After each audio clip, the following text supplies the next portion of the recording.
ôn tay kìa anh nó nhập vay gì dần hay vay hay dùng vay hết trên kìa hay trên mì hả trên mì trên miệng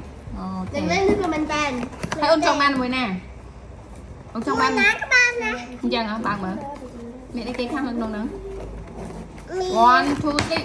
3 wow tụi nó ông bán ở đâu cherry dần quay dần thì quay dần quay nè ok chắc nhỉ người ta nói là ta tích tới mai vi cho ôn mạch đâm cái bài nhá cho nhá Trẻ quá. quay với bạn á ok tôi chơi chuột từ chơi chuột ôi chơi đặt bạch mãi mới chạy cả hả chạy trên mũi chạy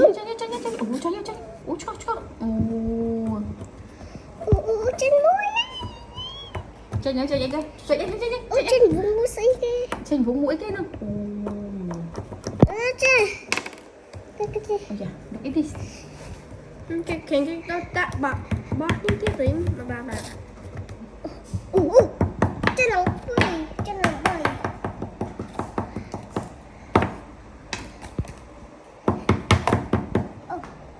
vì cam cái mũi em mà bơm á chạy cái mà trên vùng ô trên vùng ôi chưa được con trời chạy mới chơi đấy trên mũi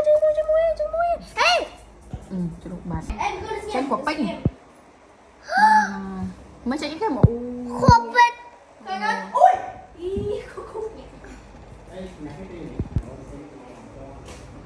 ui nó nè mày quên nó quên vậy mày mới chết ở đây chúng ta dạ thì kia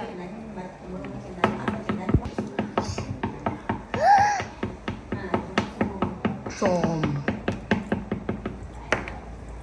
câu nè Mạch đầm.